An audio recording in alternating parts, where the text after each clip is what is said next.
Assalamualaikum warahmatullahi wabarakatuh. Waalaikumsalam warahmatullahi wabarakatuh. Alhamdulillah wa kafa. Wassalatu wassalamu ala sayyidina Muhammadin al-Mustafa wa ala alihi wa ashabihi ahli sidqi wal wafa, amma ba'd. Asyhadu an la ilaha illallah wa asyhadu anna sayyidana Muhammadan abduhu wa rasuluh. La haula wa la quwwata illa billahil aliyyil azim. Ma'asyiral muslimin, segenap jamaah pengajian rutin malam Selasa ba'da maghrib Musholla Al-Istiqomah RT 06 RW 07 Komplek TNI AD Bumi Cibarusa Asri Bekam yang saya hormati rahimahumullah wa adakumullah. Segala puji bagi Allah. Salawat dan salam semoga tetap dilimpahkan selalu atas panutan kita yang mulia, baginda tercinta kekasihnya Allah, yang kelak di hari kiamat kita semuanya sangat amat mengharapkan syafaat dari beliau, yaitu Nabi kita tercinta, Nabi Agung, Nabi besar Muhammad SAW beserta seluruh keluarga beliau, para sahabat beliau, dan seluruh pengikut beliau. Tentunya pengikut beliau yang tetap istiqomah menjalankan perintah beliau, yang tetap mencintai serta setia menjalankan sunnah-sunnah beliau.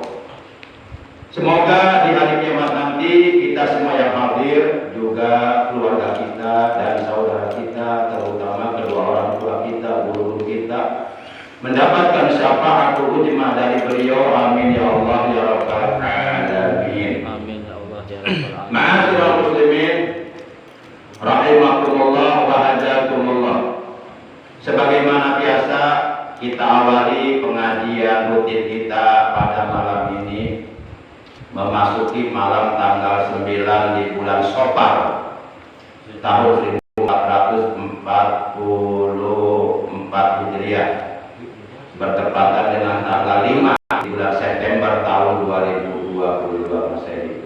Kita awali dengan pembacaan surah Al-Fatihah, Ummul Quran yang mulia, dan dengan pembacaan sholawat atas kekasihnya Allah yang pahalanya dari kedua bacaan tersebut kita hadiahkan untuk seluruh ahli kubur keluarga kita yang telah tiada, yang telah mendahului kita, terutama untuk kedua orang tua kita yang sangat amat berjasa di dalam kehidupan kita, juga untuk guru-guru kita yang sangat amat berjasa memberikan ilmu kepada kita, paman didik kita, kakak adik kita, anak cucu kita, dan saudara-saudara kita. Dan kita bermunajat kepada Allah semoga dengan barokah karomah mukjizat kemuliaan dan keagungan dari surah Al-Fatihah dan barokah dari bacaan sholawat atas kekasihnya Allah, apabila ada di antara anggota keluarga kita, saudara kita yang saat ini sedang dalam keadaan sakit, baik sakit zahirnya dan ataupun sakit batinnya, semoga oleh Allah segera disembuhkan dari sakitnya dan diberikan kesehatan yang barokah, yaitu kesehatan yang selalu digunakannya untuk beribadah kepada Allah secara istiqomah sampai akhir hayat. Semoga meninggal dunia kita semua nanti dalam keadaan husnul khatimah. Amin ya Allah ya rabbal alamin. Bitilka niyatil Fatihah. A'udzu billahi minasyaitonir rajim. Bismillahirrahmanirrahim. Alhamdulillahi rabbil alamin. Arrahmanir rahim. Maliki yaumiddin. Iyyaka na'budu wa iyyaka nasta'in. Ihdinas siratal mustaqim. Siratal ladzina an'amta 'alaihim ghairil maghdubi 'alaihim waladdallin. Rabbighfir lana. Amin. Allahumma shalli 'ala sayyidina Muhammad wa ahlihi jalimin bil zalimin.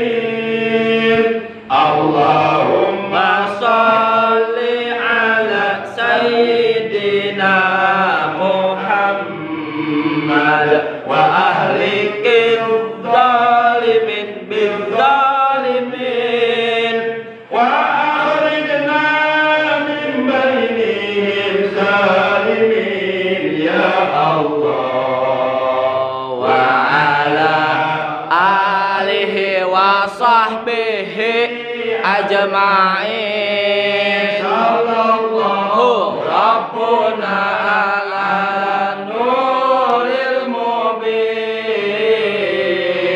أحمد المصطفى سيد المرسلين صلى الله ربنا على نور المبين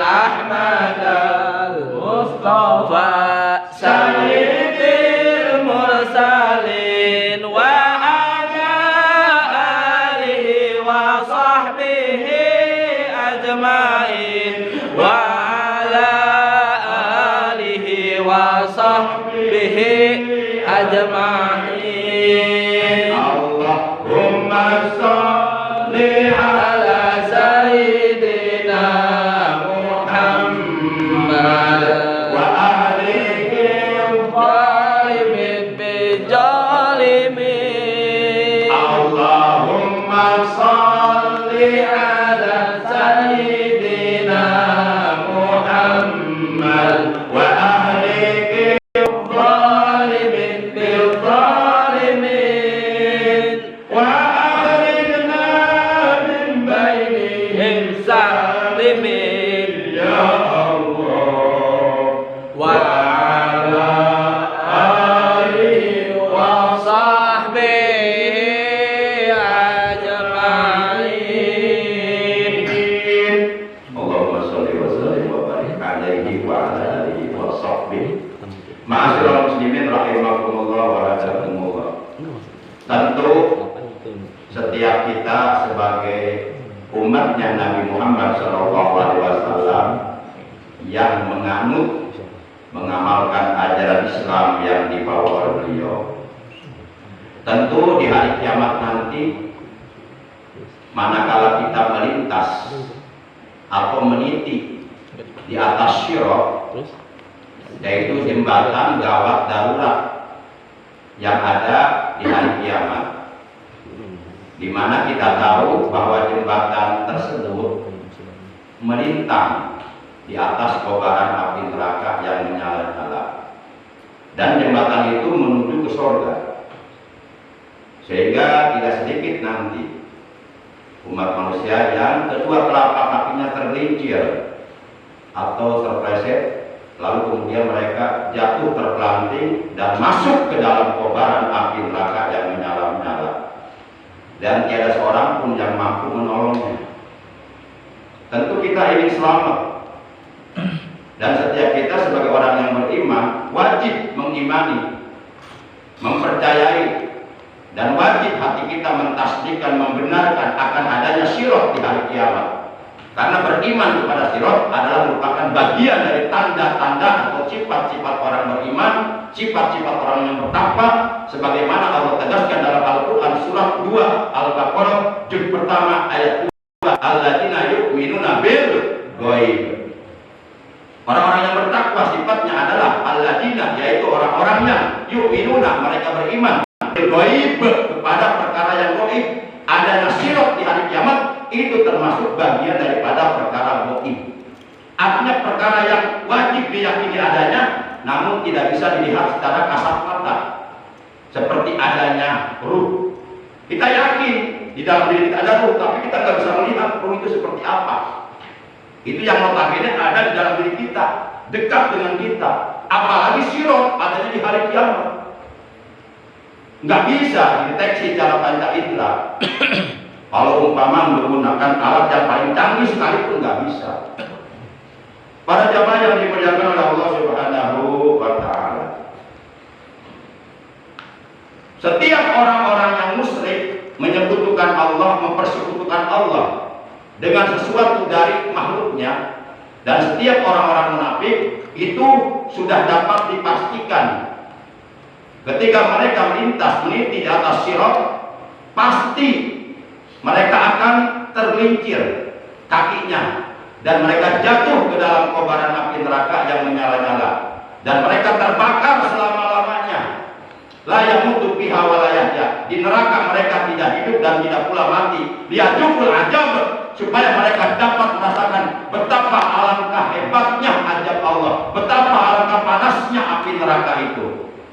barulah di situ mereka akan menyesal. Namun ada manusia yang ketika mereka melintas di atas sirat, itu kedua telapak kaki mereka itu sangat kokoh, sangat teguh. Artinya mereka akan selamat. Kedua telapak kaki mereka tidak akan terpleset, tidak akan tergelincir, dan mereka terus melintas di atas sirat sampai akhirnya mereka masuk surga dalam keadaan selamat, dalam keadaan sejahtera. Pertanyaannya, siapakah manusianya yang akan seperti itu? Kita tahu bahwa sifat-sifat syirat, jembatan gawat darurat yang ada di surga, yang akan kita alami setelah proses penghisaban amal, dari mulai ya al-wijan, timbangan amal, kemudian pembagian kitab verbal amal, dan seterusnya, terakhir adalah kita akan mengalami melintas di atas sirat. Itu proses yang terakhir menuju ke dalam surga. Pertanyaannya, siapakah yang akan selamat sampai masuk ke dalam surga? Jawabannya ada dalam sebuah hadis. Jadi yang berhak menjawab ini bukan saya memang nggak tahu apa-apa. Yang berhak menjawab ini adalah Rasulullah Shallallahu Alaihi Wasallam dalam hadisnya, dan hadisnya akan saya sampaikan sekarang, yaitu sebuah hadis yang diriwayatkan oleh Imam Ad-Dailami, bahwa bila kita yang mulia tercinta kekasihnya Allah, Nabi Agung, Nabi besar Muhammad Shallallahu Alaihi Wasallam, beliau telah bersabda, asbatukum ala sirat asyaddukum hubban li ahli baiti wa ashabi, rawahu Dailami. Hadis riwayat Imam Ad-Dailami. Kata Rasulullah dalam hadis ini,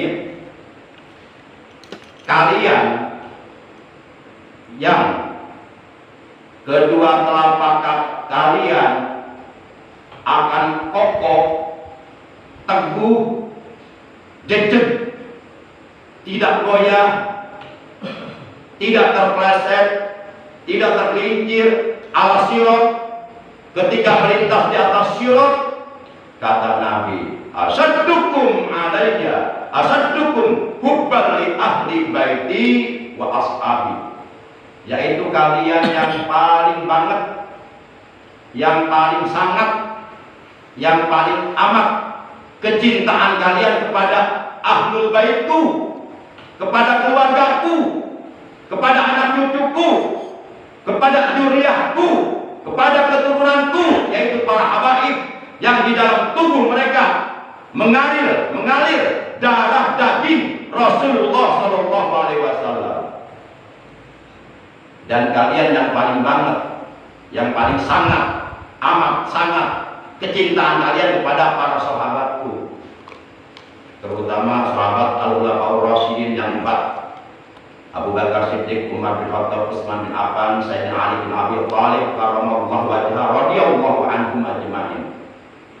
Jadi kalau kita di hati kita tertanam rasa cinta yang mendalam, rasa cinta yang banget, yang sangat, yang amat kepada ahlul bait Rasulullah, lalu kemudian kita mengimplementasikannya, memanifestasikannya, mengaplikasikannya, merealisasikannya, rasa cinta kita di hati kita kepada ahlul bait Rasulullah dan kepada para sahabatnya, kita buktikan kecintaan kita kepada mereka, maka orang yang seperti ini, kata Nabi, asbatukum ala sirat, mereka kedua telapak kakinya akan benar-benar teguh, kokoh ketika melintas di atas sirat, mereka selamat sampai masuk ke dalam surga. Dan sebaliknya, kan lawan dari kata cinta adalah apa? Benci. Cinta lawannya apa? Benci. Lawan katanya Banci. Benci. Kalau banci matu waria. Banci apa benci? Benci. Oh benci, kata banci. Lawan kata dari cinta, cinta itu bahasa Arabnya al-hubbu. Kalau benci bahasa Arabnya al-hubbu, pakai dot, al-hubbu. Lawan kata dari ungkapan cinta adalah benci. Nah kita kalau mau cinta, cinta karena Allah. Bahkan kalau mau benci pun kepada seorang, bencinya karena Allah. Cintanya karena Allah, bencinya juga karena Allah. Tidak boleh kita cinta karena dorongan hawa nafsu. Demikian pula tidak boleh kita cinta kepada orang lain karena dorongan hawa nafsu. Tapi dasarnya Allah. Cuma kalau dibahas lagi nanti panjang lagi masalah cinta dasarnya karena Allah, benci dasar itu panjang lagi, itu perlu pembahasan itu. Seperti apa realisasinya? Baik para jamaah yang dimuliakan oleh Allah Subhanahu wa taala. Sebaliknya kalau umpama di hati kita ada rasa benci, nggak usah banyak lah. Rasa bencinya nggak usah banyak, sedikit saja. Ya katakanlah sebesar cucunya semut lah. Bukan semutnya, cucunya. Cucunya lagi. Cucunya lagi berarti semut lah. Sedikit saja ada rasa benci di hati kita kepada Rasulullah, kepada ahlul bait beliau, kepada anak cucu beliau, kepada istri-istri beliau, kepada keturunan beliau, kepada para habaib yang di dalam tubuh mereka mengalir darah daging Rasulullah. Itu akan menyebabkan pertama, seluruh amal kebaikan, seluruh amal soleh, seluruh amal ibadah yang telah kita kerjakan selama kita hidup di alam dunia, dari mulai mukallaf hingga meninggal dunia, itu akan menjadi sia-sia, nggak ada artinya.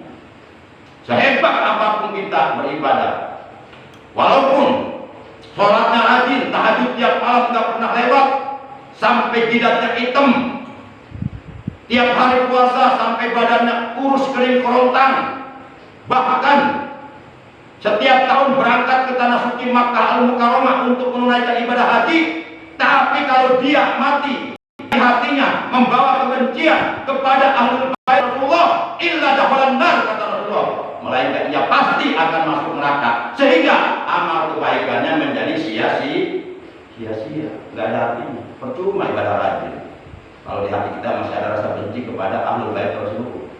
Ini kira-kira yang saya sampaikan jelas nggak? Jelas. Jelas ya? Jelas. Ya oleh karena udah jelas sudah tutup ngaji kita malam ini. Yang ngaji kan harus sampai jelas. Enggak, ngaji nggak sampai jelas. Ngaji harus sampai diamalkan. Dan mengamalkannya harus sampai mati. Ngaji harus sampai paham, sampai ngerti, sampai jelas. Dan setelah kita paham, ngerti, jelas, harus sampai diamalkan. Dan mengamalkan dari ilmu yang kita aji harus sampai mati. Karena orang yang berilmu tidak mengamalkan ilmunya, itu akan dimasukkan ke neraka sebelum Allah memasukkan ke neraka orang-orang kafir, orang-orang penyembah berhala. Para jamaah yang dimuliakan oleh Allah Subhanahu wa taala. Nah, jadi sia-sia, nggak ada kita rajin ibadah kalau di hati kita ada rasa benci. Pertama kepada Rasulullah. Lagian gimana ya?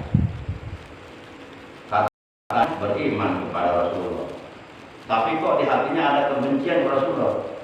Ini kayaknya liar juga gitu ya. Katanya beriman tapi benci, gimana ya? Gak nyambung banget itu. Itu namanya kata sembung babi gitar itu. Kagak nyambung, Greg. Atau kalau pengen agak tajam bahasanya, jaga sembung bawa golok. Kagak nyambung, goblok. Ngaku beriman tapi di hati ada kebencian kepada Rasulullah. Setelah keimanannya ditolak. Konsekuensinya orang yang mengaku beriman kepada Rasulullah mestinya ada cinta di hatinya kepada Rasulullah, bukan ada benci. Nah, para jamaah yang dimuliakan oleh Allah. Kemudian yang kedua, membenci ahlul bait beliau. Yang dimaksud ahlul bait beliau itu bukan hanya istri-istri beliau saja, bukan hanya anak-anak beliau saja, tapi juga yang dimaksud Ahlul Bait Rasulullah adalah seluruh dzurriyyat Rasul, seluruh keturunan Rasulullah, yaitu para habaib yang silsilah nasabnya nyambung sampai kepada Rasulullah. Ketika dicek di Robitoh Alawiyah Kalibata Jakarta, namanya ada di situ, nama orang tersebut ada di silsilah Rasulullah, nyambung ke Rasulullah. Para jamaah yang dimuliakan oleh Allah Subhanahu wa Ta'ala, jadi kalau kita mau ngecek silsilah nasab Rasulullah, itu ada di Robitoh Alawiyah Kalibata Jakarta. Sekarang yang menjadi ketua Robitoh Alawiyah adalah Habib Taufik Asgaf. Tuh orang itu. Tuh, Habib Taufik Asgaf. Habib, sehat Habib. Nah, kalau kita mengecek seseorang itu Habib palsu apa pasti, cek di Habib Taufik Asgaf. Asgaf apa alpukat ini? Para jemaah yang dimuliakan oleh Allah Subhanahu wa Ta'ala. Nah, ini yang saya sampaikan, ini pun ada landasan hukumnya. Landasan hukumnya hadis Rasulullah. Itu hadis Rasulullah itu jadi hujjah di dalam agama Islam, jadi landasan hukum, jadi sumber hukum. Karena menurut pendapat seluruh para ulama yang berakidah Ahlus Sunnah wal Jamaah, bahwa sumber hukum Islam itu ada 4. Yang pertama dan yang paling utama adalah Al-Quran. Itu sumber hukum Islam. Di dalam Al-Quran hukum apapun ada. Hukum jinayah, hukum pidana perdata, hukum pernikahan, hukum waris, semuanya ada. Hukum tentang perdagangan, tentang hukum siasat politik, perang dan sebagainya, ada di Quran semuanya. Kitanya aja nggak mau menggali isikan Al-Quran. Boro-boro menggali isikan Al-Quran, bacanya aja kita masih belepotan. Mana Matobi'i, mana Matehum Pasir, mana Ibo, mana Iqlam, nggak tahu. Norok macam.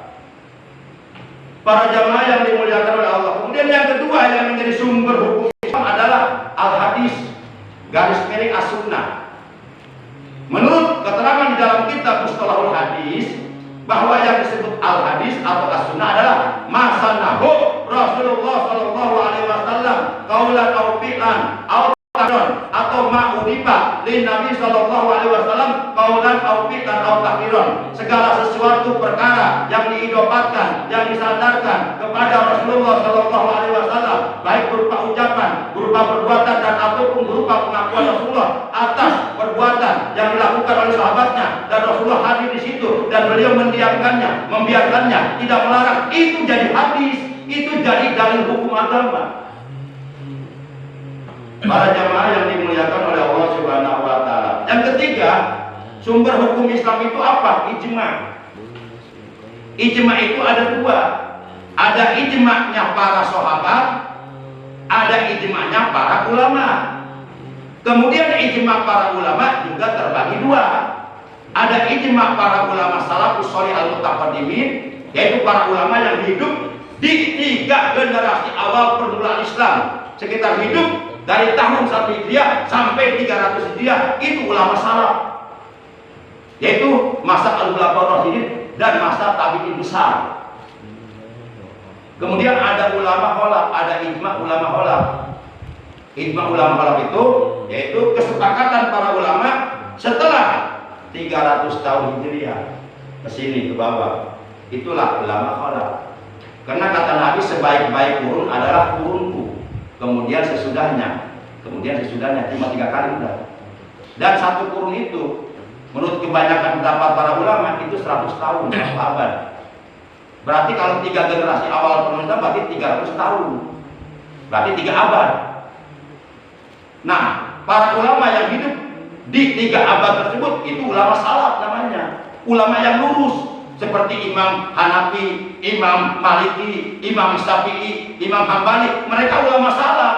Kita nggak usah ragu mengikuti mazhab mereka. Nah, sekarang ada kelompok yang ingin mendirikan mazhab sendiri, mazhab Wahabiyah, itu ulama sesat. Jangan diikuti orang-orang yang pahamnya Wahabi. Ibnu Taimiyah di abad berapa hidupnya? Coba lihat sejarah. Kalau nggak salah itu munculnya paham Wahabi itu sekitar abad 12 Hijriah. Jauh aku dengan Imam Hanafi, dengan Imam Malik, Imam Syafi'i. Imam Syafi'i aja wafatnya di tahun 204. Beliau lahir tahun 150 Hijriah, wafat tahun 204. Beliau umurnya 54 tahun. Jauh aku. Jadi yang harus kita ikuti ulama salaf, jangan ulama kholaf seperti Wahabi, jangan. Para jamaah yang dimuliakan oleh Allah Subhanahu wa taala. Nah, kita kembali. Jadi apa yang saya sampaikan itu ada landasan hukumnya. Landasan hukumnya adalah sebuah hadis. Hadisnya terdapat di dalam kitab Mu'jamul Kabir, hadis riwayat Imam At-Tabrani. Bahwa baginda kita yang mulia tercinta Nabi Agung Nabi besar Muhammad Shallallahu Alaihi Wasallam, beliau telah bersabda, "Lau anna rajulan shalla wa shoma wa sabana baina rukni wal maqam summa laqiyallaha mubghidhan li ahli baiti illa dakhalan nar." Atau summa mata mubghidhan li ahli baiti illa dakhalan nar. Kata Rasulullah begini, seandainya seseorang itu rajin sholatnya sampai jidatnya hitam karena kebanyakan sujud. Jadi orang ini sholatnya bukan hanya sholat 5 waktu, bukan hanya sholat rawatib, qobliyah dan ba'diyah, bahkan sholat tahajud tiap malam tak pernah luput. Bahkan sholat sunnah yang lainnya, sholat taubat, awabin, birrul walidain, sholat syukur wudu, sholat ijalatul baul, sholat hajat, sholat istihoroh, sholat duha, banyaklah sholat sunnah. Seandainya seseorang rajin sholatnya, saking rajin sholatnya sampai jidatnya hitam, kan kita pernah lihat ya, ada orang jidatnya hitam ya. Nah, itu mungkin rajin sholat kali ya, atau kali waktu sujud digosok-gosok kali, atau mungkin waktu jalan ke pasar ada yang tidak boleh juga, jadi hitam. Nggak boleh kita hitam sendiri, rekayasa diakal-akalin biar orang menyangka kita ahli tahajud. Nggak boleh itu ria, nggak boleh itu dia apa-apa nih orang dia kan jadi. Udah, asal sujud biar muncul sendiri aja, nanti Allah yang benar. Nggak usah dihitamin di kita. Orang yang rajin sholat kelihatan dari pancaran wajahnya beda kelihatannya, ada pancaran sinar ilahi dari wajahnya. Nah kalau dukun wajah serem karena nggak pernah sholat, nggak pernah kena air wudhu. Dukun telinganya aja bagian belakang hitam banget karena nggak pernah tersentuh air wudhu. Itu teh masih hidupnya, apalagi nanti kalau sudah dibakar di neraka, gosong itu dukun. Hitam banget udah kayak bujur seeng, bujur kuali, pantat kuali. Karena dukun itu temannya setan. Nah para jemaah, seandainya seseorang rajin sholatnya sampai jidatnya hitam kata Rasulullah, dan rajin puasanya, puasanya itu bukan puasa Ramadan setahun sekali cuma 30 hari, bukan puasa ayam ungkit sebulan 3 hari, 13, 14, 15 pada tiap-tiap bulan Islam, bukan puasa awal 10 hari di bulan Muharram, bukan puasa 10 hari di bulan Haji, bukan puasa 10 hari di bulan-bulan yang lainnya. Tapi puasa itu puasa Nabi Daud, sehari puasa, sehari buka, sehari puasa, sehari buka, sehari puasa, sehari buka, terus panjang tahun. Puasanya rajin sampai badannya kurus banget, kurus kering kerontang, seakan-akan tinggal tulang. Nah, luar biasa, hebat, rajin sholatnya, rajin puasanya. Bahkan ibadah hajinya tiap tahun ke tanah suci Mekah. Kata Rasulullah, summa kemudian laqiyallaha air mata. Kemudian orang tersebut meninggal dunia menghadap Allah.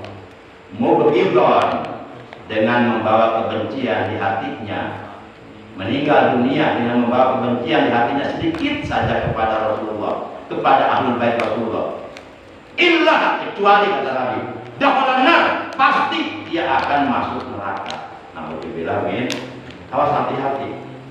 Hati-hati. Bohong orang mengatakan cinta Rasul kalau dia membenci keluarga Rasul. Bohong besar. Bohong orang mengatakan saya cinta Rasulullah kalau dia membenci ahlul bait Rasulullah. Bohong. Pembohong besar, pendusta besar. Orang yang mulutnya mengatakan saya cinta Rasulullah kalau di hatinya dia menyimpan kebencian kepada keturunan Rasulullah para abadi. Percuma kalian baca sholawat kamila tiap hari dapat 4.444 kali. Percuma kalian baca sholawat banyak sampai doer, sampai gelai. Percuma kalau di hati kalian ada kebencian kepada ahlul bait Rasulullah Shallallahu Alaihi Wasallam. Nggak ada artinya kalian baca sholawat. Nggak ada artinya. Omong kosong itu. Para jamaah yang dimuliakan oleh Allah Subhanahu Wa Taala. Nah, dan kalau ada orang mengatakan saya cinta Rasul, saya cinta Nabi Muhammad, ya Muhammad, I love you. You our prophet. Ya Muhammad, the big person in the world, I love you. You our prophet. Wahai Muhammad, engkau manusia besar di alam dunia, aku cinta kamu. Engkau nabiku, engkau kekasih Allah. Wah, luar biasa mulutnya mengatakan cinta Rasul, cinta Nabi. Tapi kalau di hatinya ada kebencian kepada ahlul bait, bohong. Itu namanya munafik. Orang munafik kan lain di mulut, lain di hati. Mulutnya mengatakan cinta, tapi hatinya benci. Di depan mengatakan iya, di belakang kita mengatakan tidak. Itulah orang munafik.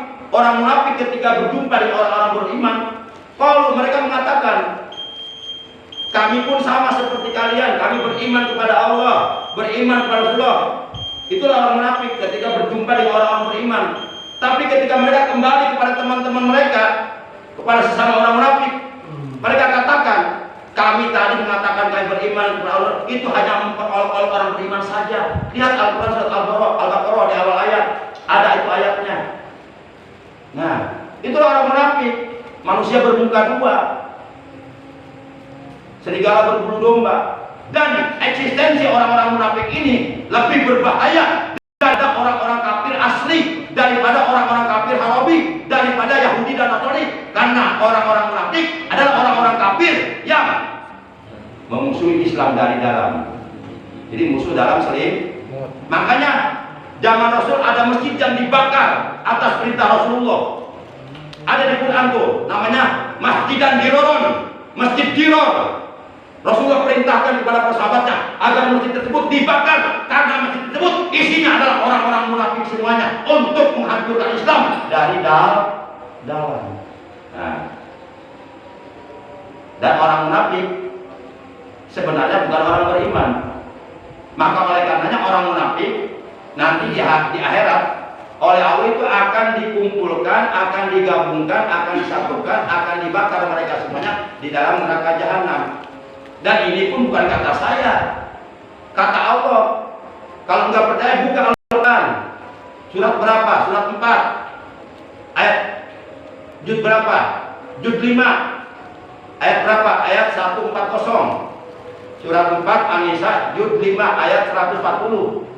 Di situ Allah menegaskan, innallaha jami'ul munafiqina wal kafirina fi nari jahannam jami'a. Itu jelas ayatnya.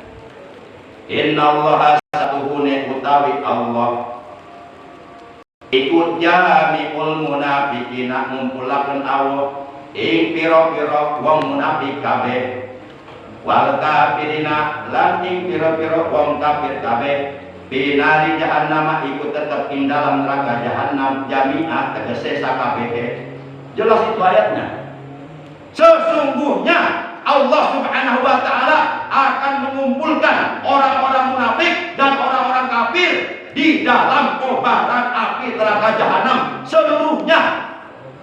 Jadi orang munafik itu walaupun penampilannya seperti orang Islam, nggak pernah lepas sarung, nggak pernah lepas jubah, nggak pernah lepas udeng, nggak pernah lepas serban, nggak pernah lepas tasbih, kemana-mana selalu bawa tasbih.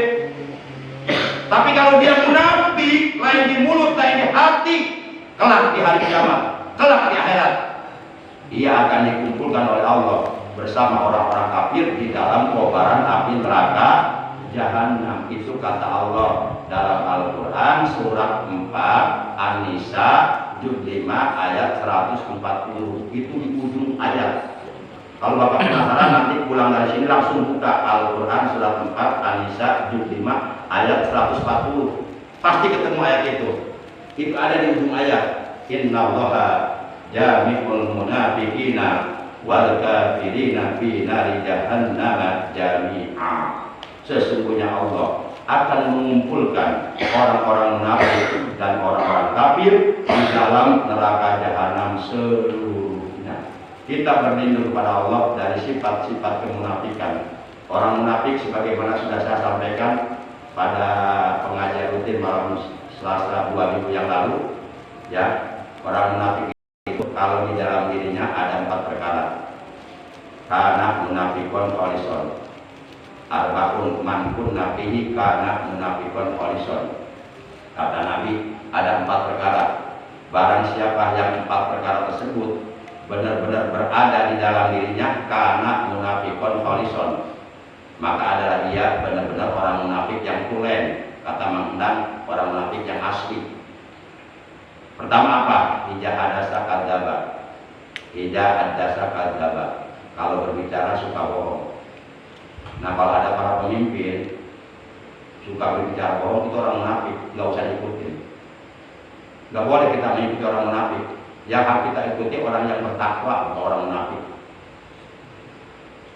Yang harus kita ikuti orang yang mengikuti Allah dan Rasulnya. Nah, yang kedua, wajah wa'ada akhlaqa.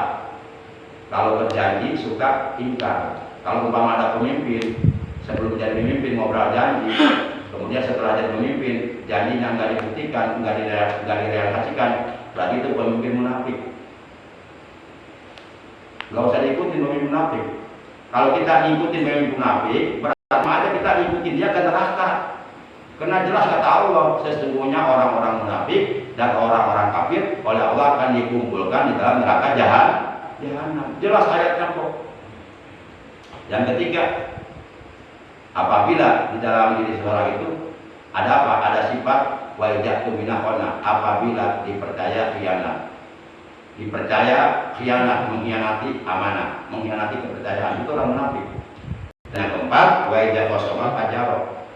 Dan apabila bertikai atau bersengketa atau berselisih atau berkelahi atau bertengkar, fajaro, melampaui batas, berlebih-lebihan, sampai 3 hari enggak nanya, sampai seminggu enggak nanya, sampai tahunan enggak akur, sampai mati enggak akur. Orang seperti ini masuk golongan orang-orang munafik. Haram bagi orang Islam membiarkan saudaranya sesama Islam melebihi di atas 3 hari. Hadisnya berbunyi, la yahillu lirajulin ayyahjuro akhahu fawqa salasati ayyam. Haram hukumnya, dosa hukumnya bagi seorang muslim membiarkan saudaranya sesama muslim tidak nanya, tidak menyapa, tidak akur melebihi di atas 3 hari. Haram. Dan orang seperti ini oleh Allah di akhirat akan dikumpulkan bersama orang-orang munafik dan orang-orang kafir di dalam neraka jahanam. Walaupun dia tukang salat berjamaah, walaupun dia tukang ahli zikir, walaupun dia ahli baca Quran, walaupun dia ahli tahajud, tapi kalau dia memiliki sifat tersebut, maka oleh Allah akan dibakar. Naudzubillah min dzalik. Justru orang yang tukang ibadah itu seharusnya menjauhi sifat-sifat orang munafik.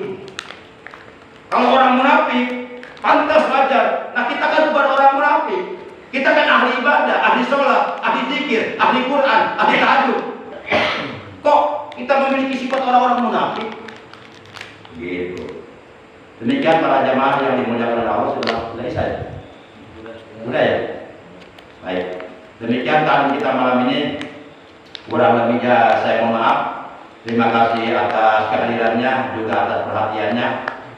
Semoga apa yang kita bahas dalam taklim yang mulia ini dari awal hingga akhir oleh Allah seluruhnya dijadikan ilmu yang bermanfaat, ilmu yang barokah, ilmu yang disertai hidayah, ilmu yang dapat menghantarkan kita untuk bisa meraih ampunan dari Allah, untuk bisa meraih rahmatnya Allah, untuk bisa meraih ridhonya Allah, untuk bisa menjadi hamba-hamba Allah yang bertakwa kepada Allah dan pandai bersyukur kepada Allah Subhanahu wa taala. Semoga dengan istiqomah duduk di majelis ilmu setiap malam Jumat, Selasa, apabila ajal kematian datang menunggu kita, semoga kita meninggal dunia dalam keadaan husnul khatimah, membawa iman, Islam dan amal soleh yang banyak, yang sempurna, yang diterima oleh Allah Subhanahu wa taala, dosa-dosa diampuni bersih di bawah naungan kalimat la ilaha illallah Muhammadur Rasulullah. Akhirnya mari kita tutup taklim kita malam ini dengan ucapan hamdalah. Alhamdulillahirabbil alamin. Subhanakallahumma wa bihamdika asyhadu an la ilaha illa anta wahdaka la syarika laka astaghfiruka wa atubu ilaik. Astaghfirullah rabbal baraya. Astaghfirullah minal khataya. Astaghfirullah rabbal baraya. Astaghfirullah minal khataya. Ya Rasulullah salamun alaik ya Rabbi asyali wa karagi abadayadi ratal alamin ya muhailal judi wal karami ya muhailal judi wal karami Rabbi babana bibarakatihim wahdinal husna bihurmatihim wa amirna fi tariqatihim wa mu'abatihim minal fitani wa mu'abatihim minal fitani. Rabbana zidna ilman nafi'an ma'al hidayah. Allahumma ahlik man fi halati salat Islam wal muslimin. Allahumma ighfir lana wa li walidayna wa li auladina warhamna warhamhum waj'alil jannata maswahum wa ma'wahum. Rabbana atina fid dunya hasanah wa fil akhirati hasanah wa qina adzabannar. Wa sallallahu ala sayyidina Muhammadin wa ala alihi wa sahbihi wa baraka wa sallam walhamdulillahi rabbil alamin. Terima kasih. Allah wa ya ajma'in. Wassalamualaikum warahmatullahi wabarakatuh.